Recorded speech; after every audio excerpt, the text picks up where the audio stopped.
ये बता दूं मैं आपको, हुजूर के किरदार की जरूरत है, चाहे वो अजमेर का मसला हो, चाहे वो संभल का मसला हो, हम हर मसले पे मुस्तफा का किरदार अदा करेंगे। फिर निकलो यहाँ से, जाओ, यहाँ हमारे ऊंट बैठे। गरीब नवाज ने कहा ठीक है, फिर तुम्हारे ऊंट ही बैठेंगे। गाली दी, डांटा, क्या कहा, फिर तुम्हारे ऊंट ही बैठेंगे। मेरे हुजूर का किरदार दुनिया जानती है।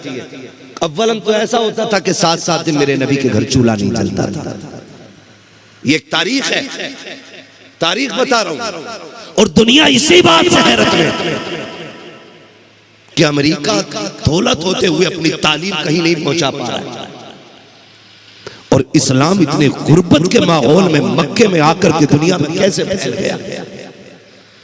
ये एक फिक्र है जो लोगों को खाए जा रही है, जबकि उस वक्त कोई जरिया नहीं था। आज सोशल मीडिया का दौर, यहां बोलो पूरी दुनिया सुनती है, आप करो दुनिया देखती है। लेकिन ये उस दौर की कहानी है कि जब अपने किए की खबर पड़ोसी तक को नहीं होती।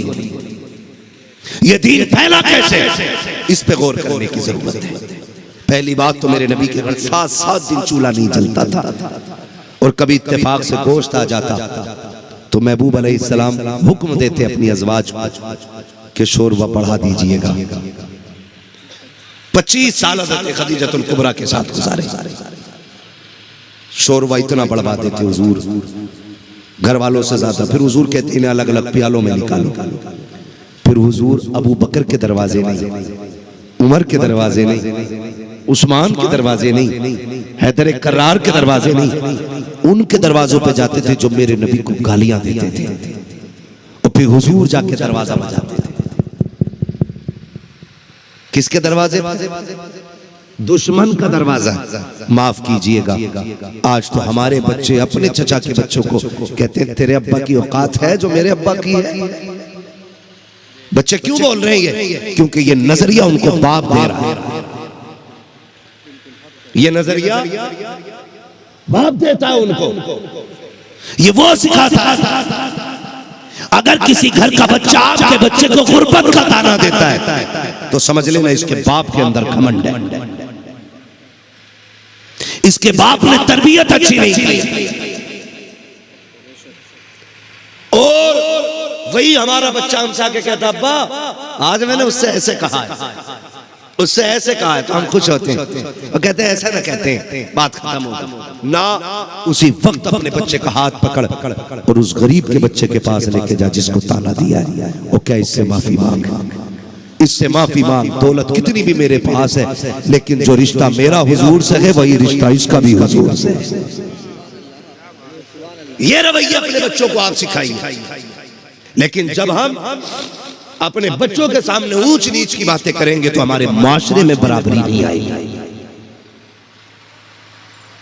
शायद मैं आपकी समझ से ऊपर बात कर रहा हूं, आप ये सोच के बैठे मौलवी जन्नत बांट के जाएगा, तो मैं फिर कह रहा हूं मौलवी जन्नत मौलवी के बाप की नहीं है, जन्नत रसूल की है। मेरे बांटने से नहीं, उनकी गुलामी से जन्नत मिलती है। इसलिए ख्याल कीजिए। तो बच्चे हमारे ऐसे होते हैं, बच्चे कहते तेरे अब्बा की औकात नहीं, हमारे अब्बा की देखो, मेरे बाप आज गोश्त लाए गए, कल ये लाए, परसों ये लाए ना। अपने बच्चों की ज़बानों पे पाबंदियां लगा दो, उन्हें मुस्तफा की तालीम के सांचे में ढालो। सोच तो सकी, कभी अच्छा बने तो गरीब को भी बुला लिया करो। मेरे नबी का किरदार देखिएगा, जो भी खाना बनता अच्छा, हुजूर पड़ोसी के घर लेके जाते, दरवाजे पे दस्तक होती, बंदक कलबा अना मोहम्मद रसूलुल्लाह, किस लिए आए हो? हमें तबलीग नहीं सुननी है, हमें तालीम नहीं लेनी है। आका कहते थे दरवाजा खोलो, मैं दूसरे मकसद से आया हूँ। जब दरवाजा खुलता दुश्मन हाथ में प्याला देखता, कहा ये क्या लाए हो? कहा अच्छा खाना बना था, मैं खा लेता, तुम रह जाते, ये गवारा न किया। अल्लाह अकबर। जब ये किरदार देखते तो सिर्फ प्याला अंदर नहीं जाता, हुजूर का इश्क भी सालन के साथ दिलों में उतर जाया गया। आज हिंदुस्तान को तलवार की नहीं, मुस्तफा के किरदार की जरूरत है। ये बता दूं मैं आपको, हुजूर के किरदार की जरूरत है। चाहे वो अजमेर का मसला हो, चाहे वो संभल का मसला हो, हम हर मसले पे मुस्तफा का किरदार अदा करेंगे। हुजूर का किरदार हमें काफी है। आपसे भी कहना चाहता हूं, तुम्हें बहकाया जाएगा, भड़काया जाएगा, हमें रोड पे नहीं उतरना है। अगर उतरना भी है तो अपने मुल्क के उसूल और कायदे कानून के दायरे में उतरना है, ताकि कोई हुजूर के चाहने वालों को आतंकवादी ना कह सके, बलवाई और दंगाई ना कह सके। हमारे दीन ने हमारे सारे रास्ते रखे, हम अपने दीन की रोशनी में अपने मुल्क के आईन को पाबंदी से थामे हुए अपना काम करेंगे। और ये जो नफरतों की हवाएं चल रही हैं, इनकी औकात नहीं। खुदा की कसम, कितने आए और चले गए, हमारे मुल्क के अंदर इंसानियत कायम थी, कायम है और कायम ही रहेगी। इसलिए कि हुजूर के चाहने वाले आतंक वाले नहीं, अमन वाले लोग होते हैं। आप पर और मुझ पे लाजिम है हुजूर के किरदार को अपनाना। मुश्किल दौर, मुश्किल दौर, क्या मुश्किल दौर है यार? इससे ज्यादा मुश्किल दौर तब था जब अजमेर वाला बाबा आया था, जब ख्वाजा गरीब नवाज आया था।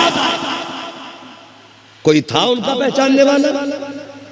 बोले, डर रहे हो? कोई था उनका जानने वाला? नहीं। चंद मुरीदों के साथ एक आसा, एक लोटा, एक मुसल्ला, एक जोड़ी कपड़ा, इतनी कुल धन दौलत थी उनके पास। कितनी बताई मैंने? एक आसा, क्या कहते हैं उसे यहाँ पे? आसा बैत जो यूं होता है,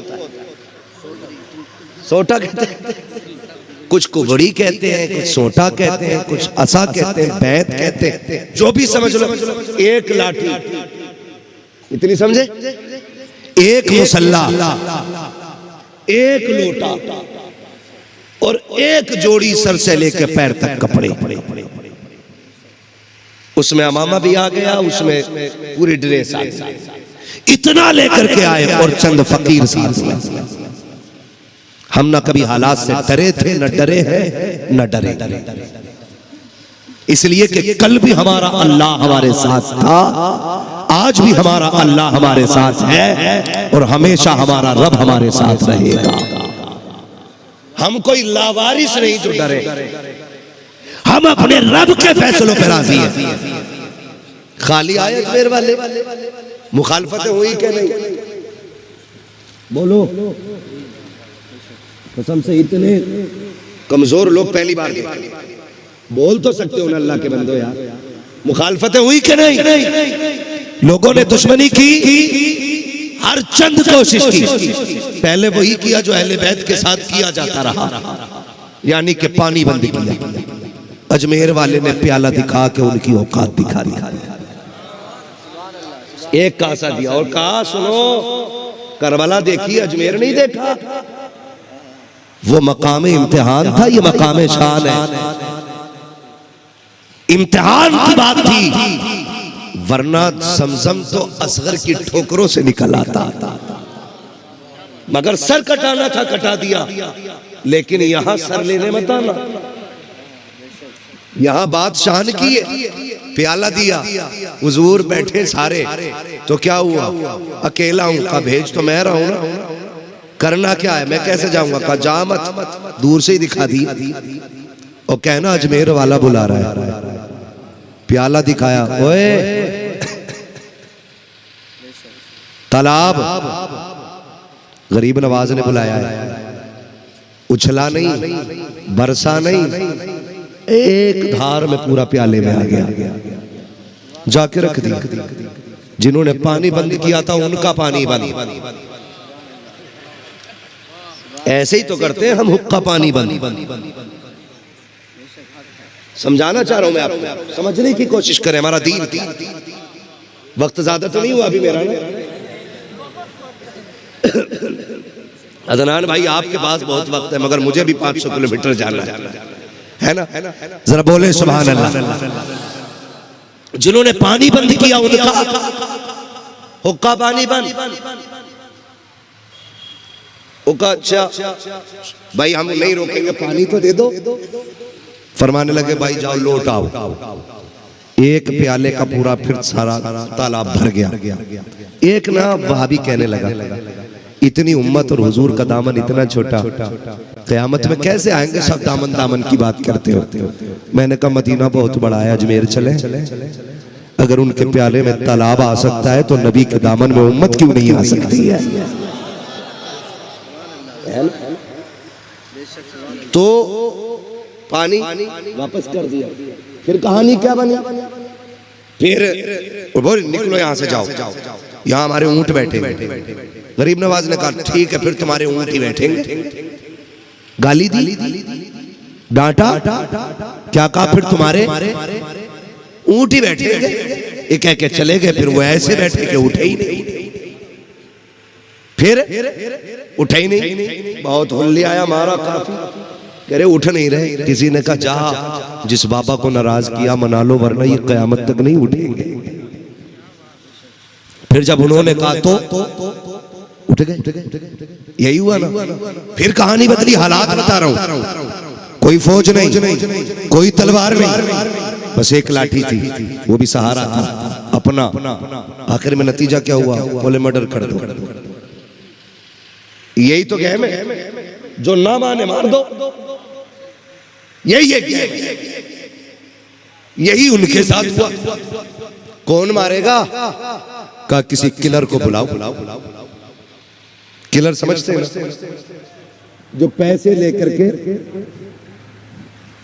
क्या बोलते हैं यहाँ पे, जो आप समझते, शूटर है ना, शूटर कह लो, चलो हम तो कहेंगे कातिल है ना। बुला लो, बुलाया गया, राजपूत घराने का बंदा, राजपूत बहादुर होते, बुलाया गया।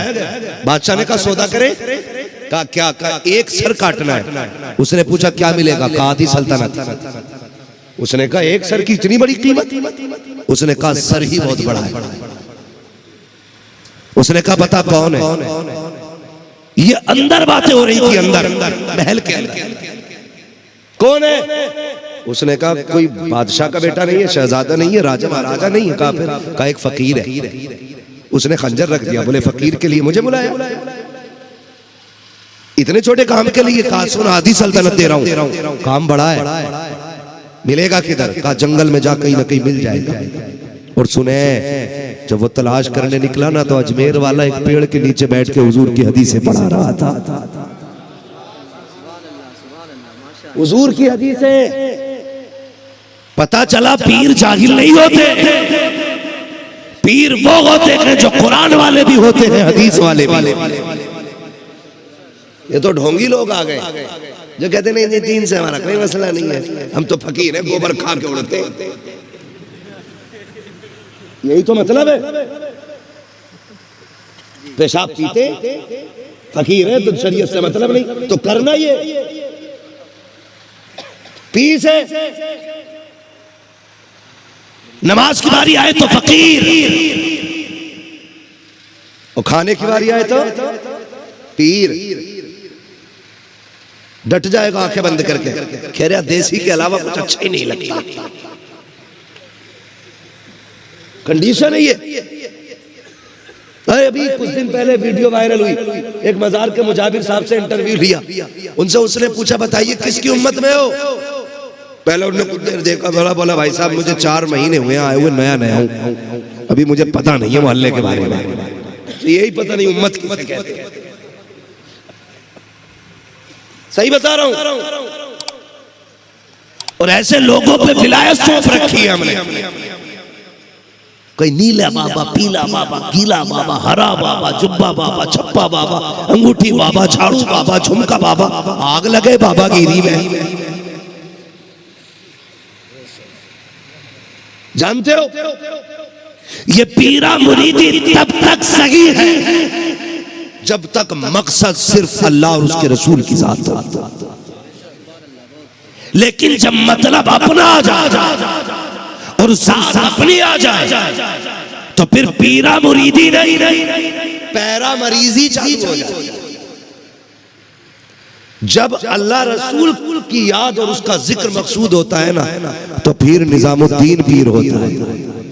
हाँ, निजामुद्दीन पीर होता है, फिर खुसरू मुरीद होता है, फिर आगे चलो खुदा की कसम, फिर बख्तियार काकी जैसा मुरीद होता है, मोइनुद्दीन अजमेरी जैसा पीर हो।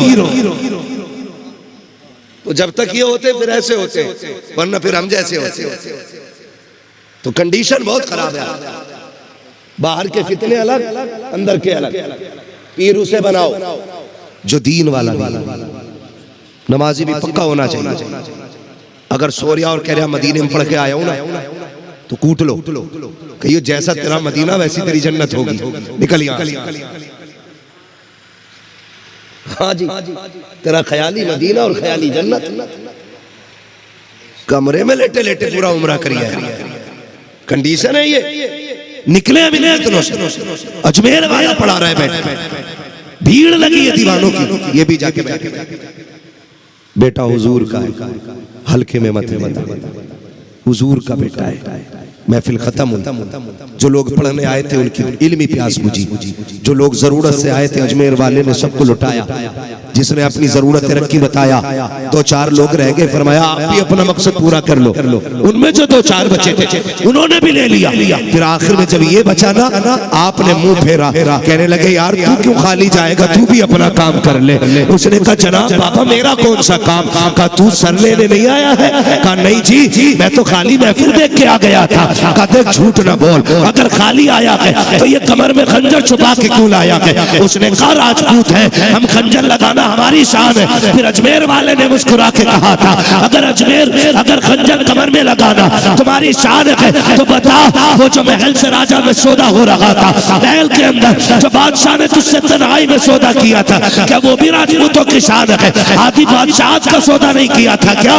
जैसे उसने इतना सुना है, उसने खंजर निकाला, कदमों पे रखा, कहा जीना नहीं चाहता, मैं जान गया हूँ इतने अच्छे बाबा को मुझसे कत्ल कराया जा रहा है। जनाब हम राजपूत जरूर हैं लेकिन गैरत वाले हैं, हम अच्छों को नहीं मारा करते हैं। लीजिए ये खंजर, काट दीजिए मेरा सर। अजमेर वाले ने खंजर हाथ में लिया, हाथ में रखा, फरमाया जा हमने तुझे माफ कर दिया है, अब तू भी याद करेगा कि किसी सैयद से मिलके आ रहा है।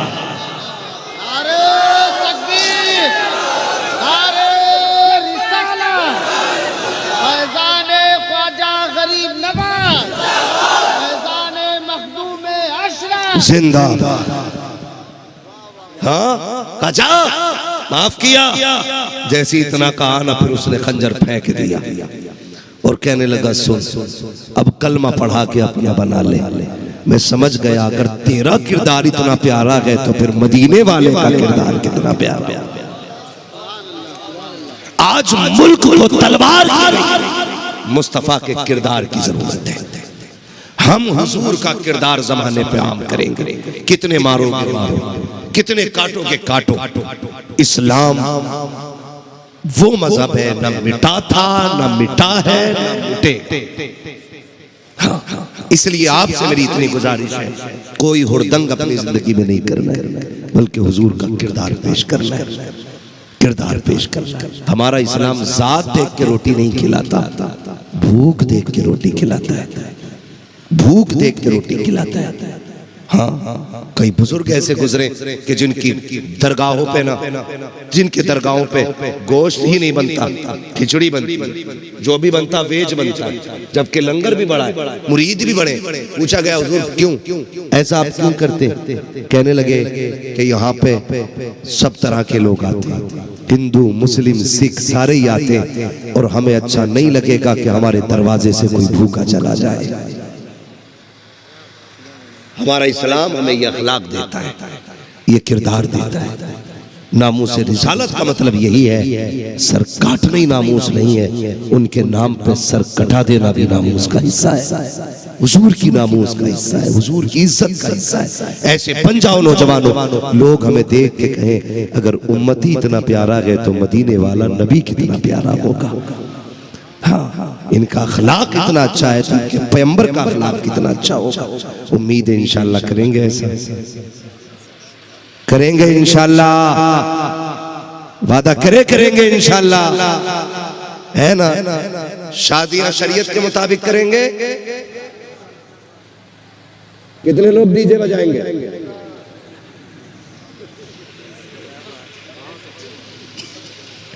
जहेज कितने लोग डिमांड के साथ लेंगे? नहीं लेंगे ना? बोलो ना, लोगे? एक काम करो, मैं तो एक चीज समझता हूँ, हमारी मस्जिदों पे लिखा होता है ना, अगर वहाबियों से बदअकीदों से मस्जिद बचानी होती है तो हम मसलक के आला हज़रत लिख देते हैं।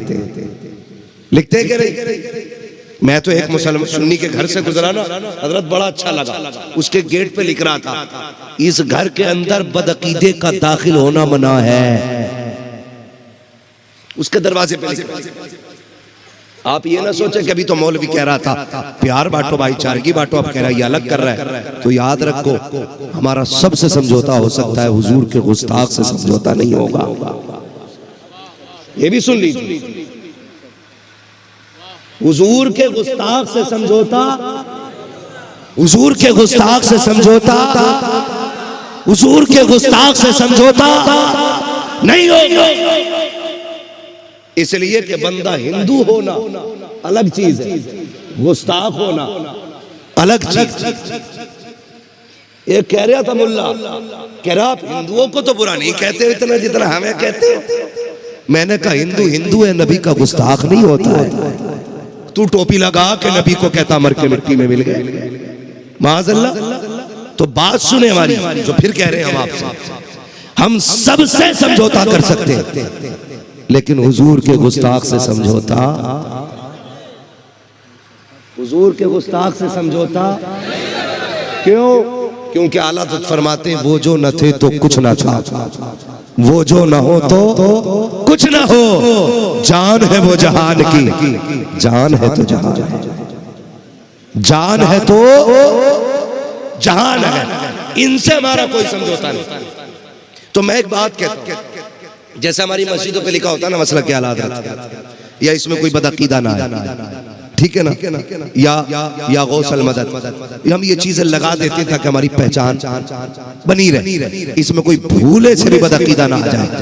मैं कहता हूँ एक पंपलेट मस्जिद के दरवाजे पर लगाओ, जहाँ ये लिखा हो ना कि ये मसलक के आला हज़रत वालों की मस्जिद है, एक बैनर बना के ना लगा दो वहां पे, बस इतना लिख दो जहेज मांगने वाले भिखारी कुत्ते होते, इतना लगा दो, एक लगा। जितनी बार मस्जिद में आगा अपनी शिक्ल देखेगा, मांगे कोई भी समझ जाएगा मुझे ही कहा, और जब वो आएगा ना तो खुद लोग कभी उसे देखेंगे कभी उसे, अगली बार मांगेगा नहीं। खत्म करेंगे ये रिवाज इंशाअल्लाह। मैं क्या बात आपसे कह रहा था, हम अपनी तबीयत के मुताबिक शरीयत को चाहते हैं, शरीयत के मुताबिक तबीयत बदले, तबीयत के मुताबिक शरीयत नहीं लानी है। नहीं जी हो तो 1500 चलते, तुम 5000 क्यों ले रहे हो? तसव्वुर तो इस्लाम में बारात का भी नहीं है, तू क्यों लेकर आया 150? है ही नहीं इस्लाम में बारात, लेकिन ले लेके हम चल रहे। इसी तरह हमें अपनी जरूरतों पे इस्लाम याद रहता है, जब इस्लाम की जरूरत होती है तब इस्लाम याद नहीं रहती है। अल्लाह आपको सलामत रखे, मुझे इन उलमा ने बताया, अल्लाह इन उलमा को सलामत रखे, ये अच्छी बात है। ये इनकी बेदारी और इनकी मेहनतों का नतीजा कि इस इलाके में डीजे बाजे का तमाशा खत्म है कि नहीं? ऐसा ही अल्लाह आपको सलामत रखे माशाअल्लाह। अगर कोई बाहर वाला कहे ना डीजे लेके आऊंगा, तो कहिए गांव से बाहर बजा लिए, लेकिन लेके आएगा रोटी नहीं मिलेगी। हमारे गांव में भी ना आई हो। और अगर कोई ये कहे कि नहीं जी मेरे गांव में बारात डीजे सही आती है, तो फिर शादी से इनकार कर दो। कहना हमें कनीज़े फातिमा चाहिए, नचनिया नहीं चाहिए दुल्हन। कचौचा शरीफ देखा है? देखा है कभी? गए हो वहां पे? तालाब देखा है? क्या काम है उसका? उसके पानी में शिफा है, और असर वालों के लिए उसी तालाब में लठिए हैं।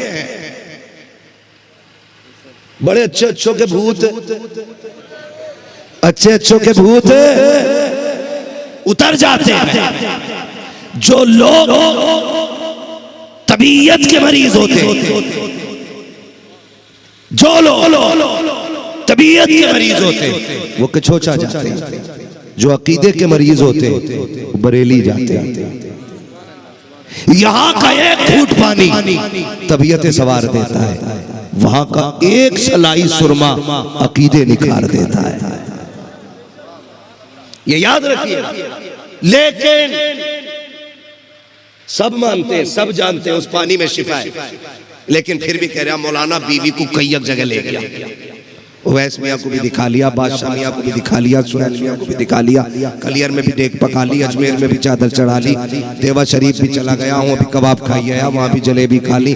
मैंने कहा फिर कछोचा चला जा, कहा 40 दिन रह के आ गया, औरत का भूत ही नहीं उतरा। मैंने कहा अगर कछोचा में भी नहीं उतरा तो फिर भूत तेरी औरत पे नहीं, तेरी औरत ही भूतनी है। उतरे उसका जिस पे चढ़ा हो, जो पूरी भूतनी है वो तो एक ही सूरत है कि आप अपने अब्बा के घर ठीक, हम अपने अब्बा के घर ठीक, ऐसे ही बचोगे। लेकिन बाद में तावीज लेने से कोई फायदा नहीं। एक तावीज पहले ले ले, और वो तावीज कौन सा? इसमें हजरत कई घर तबाह हो, औरतों ने शोहरों की जायदादें बिकवा दी, इतना ड्रामा चल रहा है घूमने के चक्कर में। वो भी कह रहा मसला पूछ रहा, मैंने क्या? बोले हमारी औरत ने कलियर में डेग मानी है। मैंने इसकी डेग भी छोटी मोटी नहीं, कलियर में जाके हो रही। वहां कौन है? का साबिर पाक का वो कौन है? का वली। तो मैंने कहा वली कौन होता है? जिसे मजार के बाहर की खबर है? कहा हाँ। तो मैंने कहा जो अपने कदमों की खबर रखता है वो तेरे शहर की खबर नहीं रखता होगा। अगर डेग ही बनानी है उनके नाम की, यहाँ बांट के गरीबों को खिला दे, जितना वहां जाके अजमेर वाला राजी होगा उतना यहीं से राजी हो जाएगा। लेकिन टहलने के तरीके हैं, घूमना चाह रही है, बेचारा आदमी सीधा मिल गया, बर्बाद कर दिया। क्योंकि कई तो तावीज के इतने बड़े बड़े शोरूम खोले बैठे, दुकान नहीं कहूंगा, शोरूम। कह रहा ये 1151 का है, ये 7786 का है, ये 11वीं शरीफ की निस्बत से 11,000 का। अब बता जाफरान वाला लेगा तो फिर 51,000 का है ना। तो जम के दुकानें चल रही है। सबसे बड़ा तावीज रब का कुरान है, सबसे बड़ा तावीज रब का कुरान है। जिसे कुरान नहीं आता वो पूरी जिंदगी तावीजों के चक्कर में पड़ा रहेगा, और जिसे कुरान आता है ना वो रोज सूरह यासीन पढ़े, खुदा की कसम कोई बला घर में आ ही नहीं सकती है। पढ़ेंगे इंशाअल्लाह, पढ़ेंगे इंशाअल्लाह। बच्चियों को भी पढ़ाएंगे, बहन बेटियों को कुरान पढ़ाएंगे, पढ़ाए ना पढ़ाए जहेज में देंगे। हाँ जी, जहेज में देंगे, पढ़ाए या ना पढ़ाए जहेज में देंगे। एक बात आपसे पूछता हूँ सारे लोगों से, अच्छी बात, सबसे बड़ी दौलत जहेज है, कुरान से बड़ी दौलत क्या होना चाहिए। लेकिन मजा तब है कि गाड़ी में कुरान जाए ना जाए, बेटी के सीने में कुरान जाना चाहिए, बेटी के सीने में कुरान जाना चाहिए। हमारी गफलत जानते हो, होता क्या था? अब तो चलो नहीं बजाते, अल्लाह करे कभी ना बजे, कभी ना बजे, नहीं बजेगा ना इंशाअल्लाह कभी। अदनान भाई आप ही हाथ उठा रहे हो क्या? आप ही कट्ठे का है खाने? नहीं बजेगा, सारे वादा करें, नहीं बजेगा ना इंशाअल्लाह कभी, नहीं बजेगा। जो लोग बजाते हैं उनसे एक सवाल, हजरत जी बहन बेटी किसे प्यारी नहीं है? जरा बता दे। सबको प्यारी है, सबको प्यारी है, मगर होता क्या था? आखिरी बात कर रहा हूं, मेरा वक्त ऊपर सुई चली गई। हाँ, आखिरी बात कर रहा हूं, खुदा करे ये बात आपके जहनों में उतर जाए। मैं समझाना चाहता हूं, होता क्या था? पहले जब बेटियां रुखसत होती थी तो बाप खाना खाना छोड़ देता था, यही होता था। जिनके बाल सफेद हो गए ये तहकीक उनसे करना जाकर।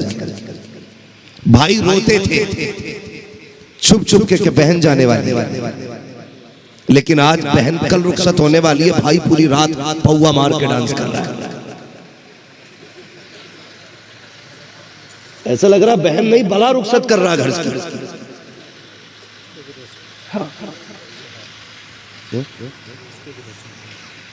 है ना अभी 5 मिनट के पास, ठीक है जी। क्या कर रहे हैं? डांस।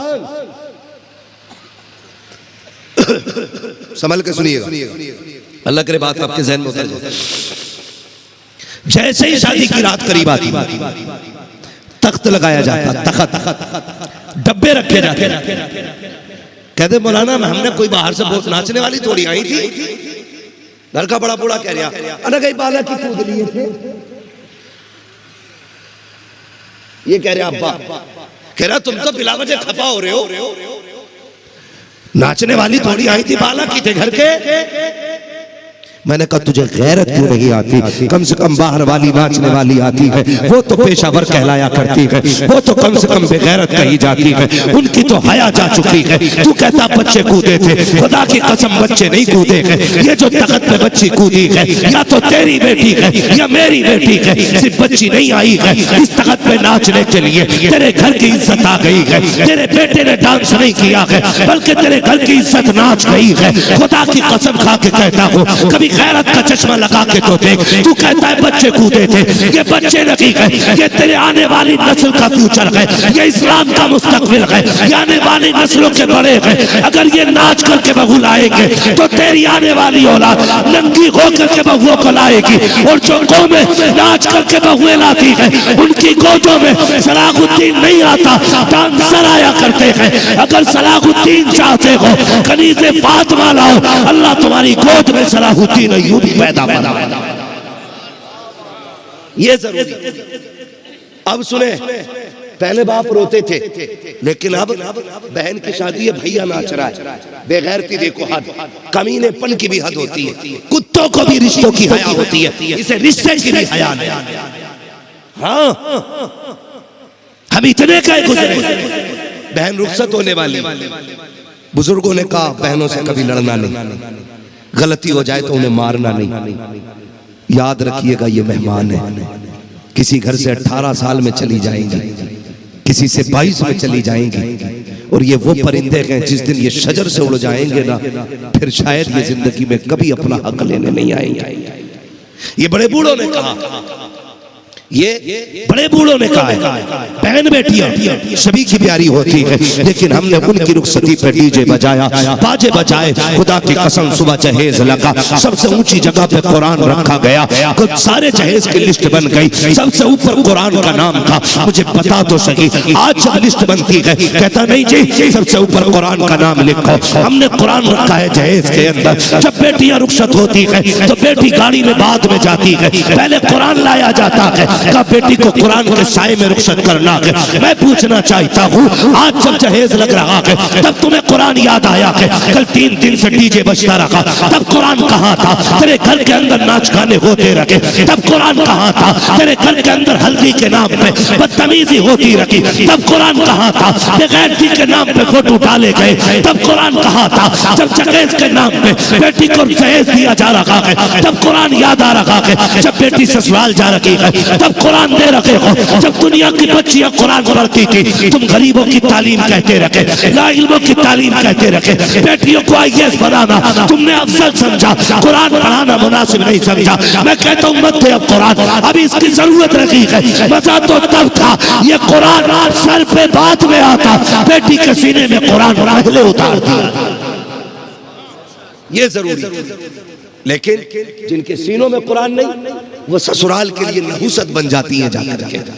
इसलिए कि जो कुरान वाली होती हैं वो फजर पढ़ती हैं, रब को राजी करती हैं, फिर मुसल्ले पे बैठे बैठे कुरान की एक रुकू, एक आयत, एक सूरत की तिलावत करती हैं। फिर उसके बाद जब हाथ उठाती है ना, याद रखिएगा जब बहन बेटी के हाथ उठते हैं तो अल्लाह खाली नहीं लौटाता है, अल्लाह खाली नहीं लौटाता है, नहीं लौटाता अल्लाह खाली। लोग कहते हैं बरकत नहीं है, हम तो सीधी बात कहते हैं जाओ तलाश करो जाकर रिस्क माँ के कदमों में। बाप के कंधे दबा के कभी दुआ करा, माँ का दामन पकड़ के कभी रोजी के लिए दुआ मांग। लोग कह देते माँ बाप खत्म हो गए तो फिर हम कहते हैं जाओ बहन दो। कहा बहन भी कोई नहीं, मैंने कहा फिर बेटी तो होगी, कहा हाँ बेटी है। मैंने कहा जा बैठा ले उसे, मुसल्ला बिछा, 2 रकात नमाज हाजत पढ़, उसके बाद बेटी को बुला आगे बैठा, उसके हाथ अपने हाथों में ले और फिर नीली छत वाले को रो के दिखा कि मालिक मेरी सूरत तो नहीं रिस्क के लायक, इस बच्ची के सदके में रोजी अता फरमा। खुदा की कसम खा के कहता हूँ जब तेरी दुआ पे तेरी बेटी आमीन कहेगी, हाथ नीचे बाद में आएंगे, अल्लाह रिस्क का इंतजाम अर्शों से पहले फरमा दे। मगर यह है जिनसे मांगना था उनसे मांगा नहीं, जिनसे आमीन कहलवाना था उनसे कहलवाया ही। खुदारा बहन बेटियों को कुरान दो, उन्हें दीन सिखाओ, खुद भी दीन सीखो। हमने दौलत कमा ली, IAS IPS बन भी गए और कुरान नहीं सीखा तो क्या सीखा? एक ही तो हमारे पास किताब है। पछताओ के बुढ़ापे में जाके रोना पड़ेगा, काश कुरान पढ़ लिया होता। कसम खा के कहता हूँ, जब सगी औलाद साथ छोड़ जाती है ना, तो यही कुरान साथ देता है, यही कुरान साथ देता। जाओ मस्जिदों में जाके देखो, कोई 70 साल का कुरान लेके बैठा, कोई 60 साल का लेके बैठा, जाके देखना ये वो लोग हैं जिन्हें कोई मुंह नहीं लगाता। जब दुनिया ठुकराती है तो फिर खुदा की रहमतें सीने से लगाया करती हैं। फिर उसी कुरान से दिल लगता है जिसे कभी खोलने की मोहलत ना मिली, जिसे कभी पढ़ने की तौफीक नहीं हुई, जिसे कभी देखने को हमने अच्छा ही नहीं समझा, आज वही सीने से लगाएगा हमें। सबसे अच्छी किताब दुनिया के अंदर कुरान है। इसे पाबंदी से पढ़ने के आदि बनिए। पढ़ भी नहीं पाते हो तो रोज ज़ियारत किया करो, रोज चूमा करो, घर से निकला करो तो उसे सर पे रख के उसे चूम के घर से जाया करो, उसके सदके में दुआएं मांग के निकला करो। तेरी मेहनत असर करेगी और उससे ज्यादा खुदा की रहमतें असर करने लग जाएगी। करेंगे इंशाअल्लाह, पढ़ेंगे इंशाअल्लाह कुरान, सीखेंगे दीन इंशाअल्लाह, बहन बेटियों की इज्जत करेंगे इंशाअल्लाह, ताकि कल बहन अगर किसी की रुखसत हो तो डीजे नहीं बजना चाहिए। अल्लाह तौफीक दे तो भाई मस्जिद में जाए, मुसल्ला बिछा के रो के रब से के मालिक बहन मेरी है, पूरी जिंदगी सूखी रूखी खिलाई मगर मेरे मालिक ने बहन की दिल शिकनी नहीं होने दी। आज अच्छे घर जा रही है लेकिन गैर है। मालिक इतनी इज्जत देना मेरी बहन बेटी को ताकि उसे टुकड़े से पहले ताना ना मिले, उसे रोटी से पहले गाली ना मिले। अल्लाह मेरी बेटी मेरी बहन का नसीब इतना अच्छा कर देना कि वो किसी की ताने सुन के रोटी ना खाए, उसे चटनी मिले मगर खुदा तेरी रहमत के सदके में उसे इज्जत की चटनी मिले। ये दुआएं मांगा करो बहन बेटी के लिए, लाजिम है ये दुआएं। हमने जब से डीजे बजाने शुरू कर दिए, अमीरों की बेटियां भी भूखी सो जाती है, मगर खुदा की कसम जिनका तवक्कुल, जिनका भरोसा रब की जात पे होता है, जिनका वजीफा कुरान होता है, जिनका हथियार दुआएं होती है, कभी उनकी बेटियां कभी रो के नहीं सोया करती है, हमेशा रब का शुक्र अदा करके सोया करती है। करेंगे इंशाअल्लाह। इतना फरमाया गया लक़द कान लकुम फी रसूलिल्लाहि उस्वतुन हसना, मेरे महबूब की जिंदगी आपके लिए बेहतरीन नमूना है।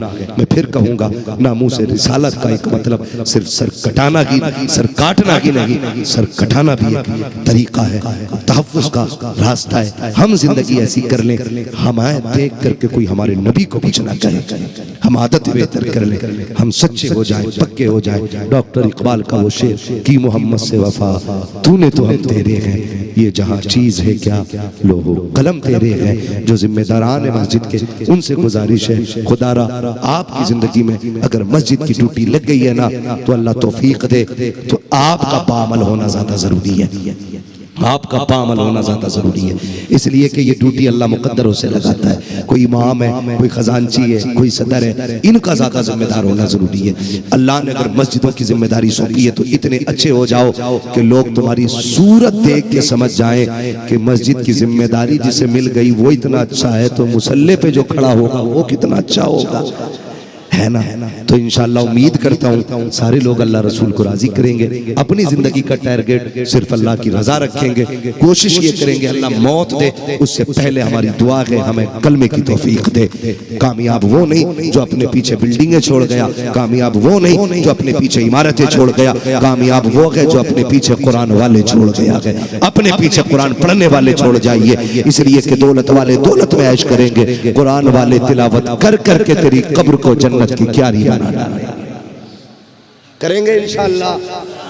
अल्लाह ताला हमें मुस्तफ़ा के उसूल और कवानीन पे चलने की तौफीक अता फरमाए। और हुज़ूर सैयद साहब क़िबला ने इतना वक्त दिया, इन बुजुर्गों को इतनी देर नहीं बैठाना चाहिए। हम जानते हैं हमारे इमाम ने सैयदों का एहतराम सिखाया है, उन्होंने कहा था कैसे आकाओं का बंदा हूँ रजा, बोल बाले मेरी सरकारों के, और हम तादमे ज़ीस और आखिरी सांस तक हुज़ूर की नस्ल के गुलाम रहेंगे, क्योंकि मेरे इमाम ने कहा था दो जहां में खादिमे आले रसूलुल्लाह कर हजरत आले रसूल मुक्तदा के वास्ते हम हम सुन्नियों का अकीदा वही रहना चाहिए जो अहले जो जमहूर का नजरिया है, जो जमहूर का अकीदा है। खुदा ताला हमको मसलक अहले सुन्नत, मसलक के आला हज़रत पर जिंदगी अता फरमाए और इसी मसलक पे हम सुन्नियों को मौत नसीब फरमाए।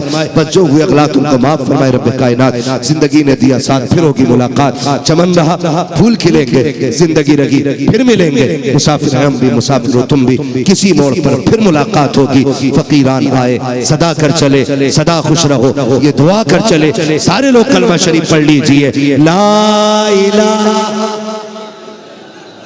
मैंने आपसे कलमा पढ़वाया भाई, मैंने कलमा पढ़वाया आपसे, आपको मैंने खड़ा नहीं किया है, मैंने आपको भगाया नहीं है। कलमा पढ़वाइए, हुजूर के बेटे बैठे इनकी मौजूदगी में कलमा पढ़े ताकि ये हमारे कलमे के गवाह बन जाए, है ना, ताकि ये हमारे कलमे के गवाह बन जाए। ये तमाम तर उलमा गवाह बने। जोर से पढ़ लीजिए, ला इलाहा इल्लल्लाह मुहम्मद रसूलुल्लाह अस्तगफिरुल्लाह रब्बी मिन कुल्लि ज़ंबिन व अतूबु इलैहि व मा अलैना इल्लल बलाग। अस्सलामु अलैकुम व रहमतुल्लाहि व बरकातहू।